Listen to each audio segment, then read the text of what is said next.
Hello friends, নমস্কার। আমি রঞ্জিত রায়। তো আজকে আমি কথা বলবো যে বিটিসি তে মানডে আমরা কিভাবে ট্রেড করতে পারি সেই বিষয় নিয়ে কথা বলবো। তো আমরা চলে যাবো এখন চ্যাটে। তো আপনারা জানেন ট্রেডিং বইয়ে যে চ্যাট আছে সেটাতে আমি আপনাদেরকে নিয়ে যাচ্ছি। তারপরে কিভাবে আমরা মানডেতে বিটিসি তে ট্রেড করতে পারি সেই বিষয়ে কথা বলবো। এটা হচ্ছে যে বিটিসির হচ্ছে বিটিসি ইউএসডিটির এটি হচ্ছে মান্থলি চ্যাটে আমি আছি এখন। তো মান্থলি চ্যাট দেখলে আমরা কি বুঝতে পারি এটা। তো মান্থলি চ্যাটে এখনো কিন্তু বিটিসি ডাউন ট্রেন্ডে আছে। তো আপনারা যদি আরএসআই এর দিকে লক্ষ্য করেন, দেখেন যে আরএসআই কিন্তু এখন অব্দি দেখেন যে 40-র কাছাকাছি আছে আরএসআই। এবং আহ, এখানে কিন্তু দেখেন যে মোটামুটি একটা বিশাল ডাউন ট্রেন্ড অলরেডি চলতেছে। তো এখন আমরা কবে বিটিসি বায়ের দিকে দেখতে পারি? তো এখন অব্দি কিন্তু বিটিসি ডাউন ট্রেন্ডেই চলতেছে। সো নেক্সট যখন আমি একটা রেখা আমি এখানে যদি আট করে দেই, এই যে এই রেখাটায়, যে এই পজিশনটায় কিন্তু দেখেন যে এখানে একটা সাপোর্ট জোন আছে। এবং এখন যে জায়গাটায় আছে সেই জায়গাটায় কিন্তু এখন একটা, তো এই যে এইখানে একটা কিন্তু রেজিস্ট্যান্ট জোন আছে। এই রেজিস্ট্যান্টটা কিন্তু সাপোর্ট হিসাবে এখন অব্দি কিছু দেখা যাচ্ছে না। যদি সাপোর্ট নিয়ে এখান থেকে গ্রিন কালার বা গ্রিন যদি যদি বলিস কোনো স্যাম্পল আমরা দেখতে পারি, তখন আমরা হয়তো বা এটা বাইরের দিকে দেখতে পারি। আর যদি এইখানে যদি সাপোর্ট না নেয়, এটা সাপোর্ট না নিলে এটা নেক্সট যেটা যে পজিশনে আসবে সেটা হচ্ছে যে এই জায়গাটায় আসতে পারে এই সাপোর্টটা।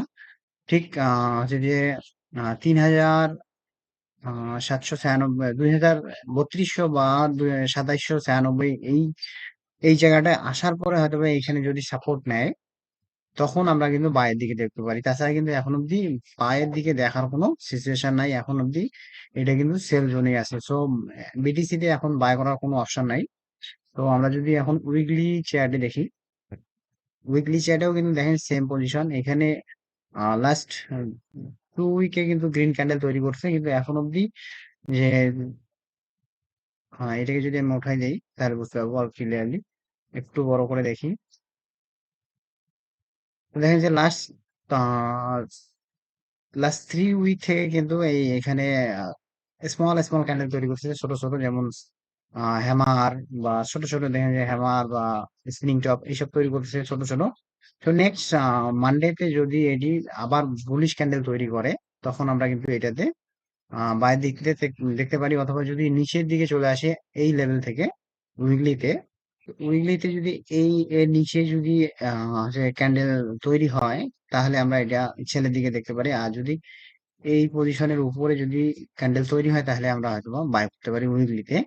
কিন্তু মান্থলিতে এখন অব্দি কিন্তু এটি সেল জোনেই স্ট্রং আছে। তো আমরা ম্যাক্সিমাম টাইম আছে সেলের দিকে দেখবো, এবং সেলের দিকে ম্যাক্সিমাম টাইম যাওয়ার প্রবাবিলিটি অনেক বেশি থাকে। আর আমরা যদি ডেইলিতে দেখি, এখানে আমরা ডেইলি চার্টে যদি দেখি, এটাও কিন্তু সেম 60-40তেই আছে এখন অব্দি। তো এখন অব্দি যদি আমরা মানডেতে দেখি যে এর উপরে ক্যান্ডেল, যদি বুলিশ ক্যান্ডেল যদি এর উপরে যায়, তখন আমরা কিন্তু এটি বাইরের দিকে দেখতে পারি।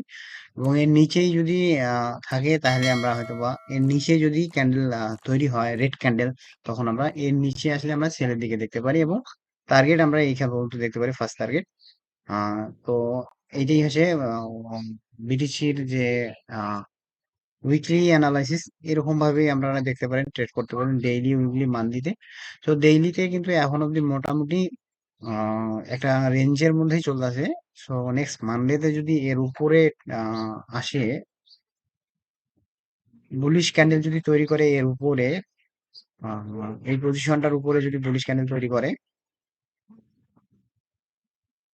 সরি, এই জোনটার উপরে যদি তৈরি করে, তাহলে আমরা কিন্তু এখানে বাইরের দিকে দেখতে পারি। যদি এর নিচে থাকে, তাহলে কিন্তু আমরা অবশ্যই এটিকে ইগনোর করে যাব, এবং সেলের দিকে হয়তো বা আপনারা ইন্টারডেতে বা 15 মিনিটসে সেলের দিকে দেখতে পারেন। তো এই হচ্ছে উইকলি বিটিসির যে অ্যানালাইসিস এটা।